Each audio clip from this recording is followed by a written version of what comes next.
को जय बाबा की। एक बार फिर मैं आप सभी भक्तों के समक्ष उपस्थित हुआ हूँ भक्ति सागर पंचद्वार बराड़ा धाम चैनल के माध्यम से। आज हम चर्चा करेंगे कि जो हम तिलक लगाते हैं इसका क्या महत्व होता है और तिलक के स्वरूप अनेकों हैं। अनेकों का मतलब कि जैसे हनुमान जी के नाम का तिलक लगाते हैं तो वो सही सिर्फ लगाया जाता है, असली तिलक वही होता है। और राम जी का तिलक लगाते का अलग आकार अलग स्वरूप होता है, और शिव का तिलक लगाते हैं तो उसका अलग आकार अलग स्वरूप होता है। माता का तिलक लगाते हैं तो उसका अलग स्वरूप होता है, अलग महत्व होता है। तो अनेकों प्रकार से दर्शाया गया है तिलक को। लेकिन तिलक कितने प्रकार के होते हैं और किस तिलक का क्या महत्व है, ये हमें पता होना चाहिए। देखो, तिलक सिर्फ एक ही प्रकार का होता है, महत्व थोड़ा अलग अलग हो सकते हैं, लेकिन जो तिलक होता है ना, वो सिर्फ एक ही होता है। तिलक का मतलब सिर्फ मस्तिष्क के केंद्र पर जिस प्रकार से ये तिलक लगा हुआ है, जो मस्तिष्क का हमारा केंद्र होता है, जहां पर शिव का तीसरा नेत्र है, वहीं पर ये तिलक लगाते हैं।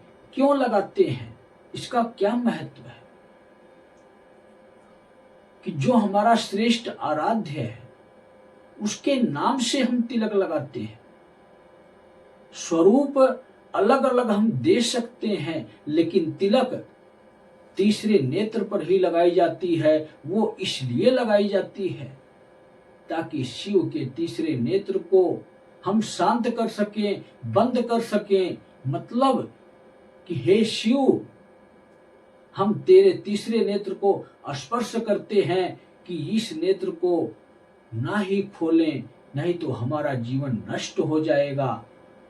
अपना एक आवेदन, अपना एक आग्रह उस शिव के तीसरे नेत्र तक पहुंचाते हैं। स्पर्श मात्र से ही हमें तिलक लग जाता है। स्वरूप हम कोई भी दे सकते हैं, किसी भी देवी देवता या शक्ति का दे सकते हैं। जिस प्रकार से मैंने आपको बताया कि हनुमान जी का तिलक सिर्फ सिंदूर से लगाया जाता है, माता का तिलक सिर्फ कुमकुम से लगाया जाता है, और अन्य देवी देवता का तिलक सिर्फ चंदन से लगाया जाता है, और भस्म का तिलक सिर्फ महादेव को लगाया जाता है। स्वरूप यही श्रेष्ठ हैं।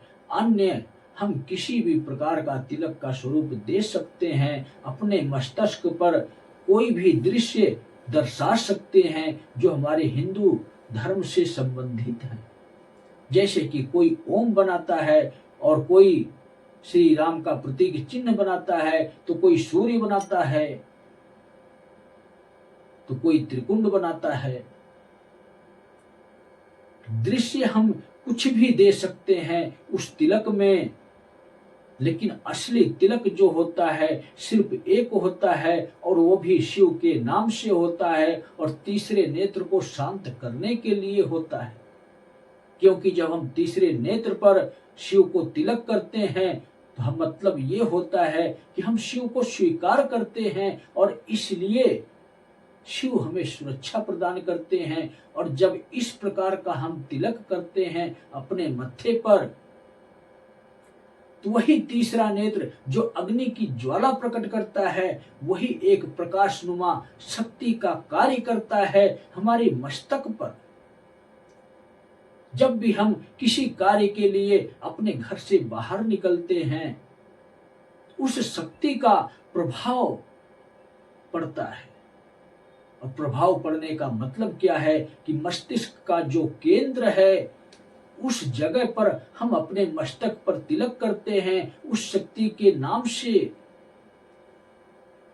तो वही शक्ति हमारे मस्तिष्क में कार्य करना शुरू करती है, हमारे मस्तिष्क को प्रभावित करती है, जिसको हम तीसरा नेत्र कहते हैं, जिसको हम अपनी स्वयं की दिव्य दृष्टि कहते हैं, जिसके माध्यम से हम अनेकों संकेतों को समझते हैं जो हमारे जीवन में होने वाला होता है। इसीलिए कहते हैं कि जो हुआ है इसका आभास मुझे हो गया था, मुझे महसूस हो गया था।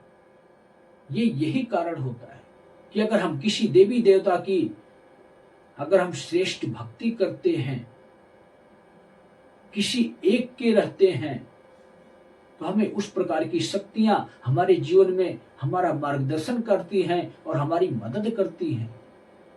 लेकिन अगर हम कोई भी शक्ति का तिलक लगाकर घर से बाहर नहीं निकलते हैं, तो हमारा जीवन असुरक्षित होता है, प्रकाशित नहीं होता है, हमारा दिमागी संतुलन बराबर कार्य नहीं करता है। जिस प्रकार से बिजली चली जाती है तो इलेक्ट्रॉनिक उपकरण बंद हो जाते हैं, चाहे वो कंप्यूटर हो, टीवी हो या अन्य कोई भी, उसी प्रकार से कभी कभी ऐसा होता है कि दैविक शक्तियां हमारे पास से दूर हो जाती हैं, तो हमारा दिमाग कलयुग की शरण में चला जाता है और कलयुग अपने हिसाब से इस्तेमाल करता है, जिसकी वजह से हम जिस कार्य के लिए जाते हैं वो कार्य हमारा पूर्ण नहीं हो पाता है, हमारा काम उस दिन नहीं हो पाता है और अधूरा रह जाता है। उस कार्य को ऐसे ही छोड़कर हम घर वापस आ जाते हैं और अगले दिन फिर उसी कार्य के लिए जाते हैं। इस प्रकार से अगर हम एक श्रेष्ठ भक्ति कर रहे हैं, चाहे किसी भी देवी देवता की क्यों ना कर रहे हो, तो उसके नाम से जब हम तिलक लगाते हैं तो वो तिलक, जब शिव को तिलक हम करते हैं तो शिव प्रसन्न होते हैं और शिव उन्हीं देवी देवताओं के माध्यम से हमारे कार्य पूर्ण करते हैं। इस बाहर की दुनिया में जिस कार्य के लिए हम बाहर निकलते हैं, तो तिलक का यही मतलब होता है। तिलक के स्वरूप अलग हो सकते हैं, तिलक का आकार अलग हो सकता है और तिलक के प्रकार अलग हो सकते हैं, लेकिन तिलक तो सिर्फ एक ही होता है और वो असली तिलक है शिव का तिलक। और तिलक जब भी लगता है तो शिव को ही लगता है। शिव के माध्यम से अन्य देवी देवताओं का प्रतीक तिलक हो सकता है, लेकिन तिलक लगाने का मतलब ही यही होता है कि शिव की तीसरी दृष्टि ना खुले, इसलिए तिलक करना अनिवार्य होता है। और जब हम ये तिलक करते हैं तो शिव की तीसरी दृष्टि बंद रहती है, और जब शिव की तीसरी दृष्टि बंद रहेगी तब ही हम इंसानों की ये तीसरी दिव्य दृष्टि खुलती है, जो एक प्रकाश देती है, हमारे जीवन में एक दिव्य ज्ञान की धारा को बहाती है, जिसको हासिल करना हमारा काम है।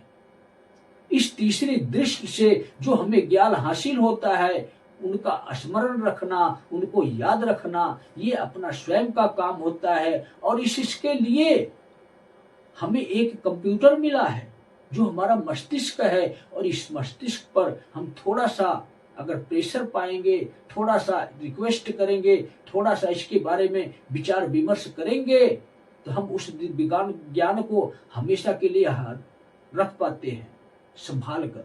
और जब संभाल कर रखते हैं तो वही दिव्य ज्ञान हमारे जीवन में काम आता है। इस जिंदगी का क्या सार है वही दिव्य ज्ञान समझाता है, और वही ये बताता है कि दुनिया में धर्म अधर्म दोनों है, और धर्म की तरफ सिर्फ देवी देवता और शिव की कृपा है, अधर्म की तरफ सिर्फ राक्षस हैं जो कलयुग स्वरूप में हैं। तो जब तक हमारे पास दिव्य ज्ञान नहीं होगा तब तक हम अपने जीवन को सफल नहीं बना सकते, और सफल बनाने के लिए स्वयं की भक्ति करनी पड़ती है और स्वयं का तिलक करना पड़ता है। तिलक हम अपने मत्थे पर करते हैं, लेकिन जब पूजा पाठ भक्ति के बाद करते हैं, अपने आराध्य की भक्ति करने के बाद जब हम अपना स्वयं का तिलक करते हैं, तब उस शिव को तिलक होता है। असली तिलक यही होता है। तो सभी भक्तों को जय बाबा की।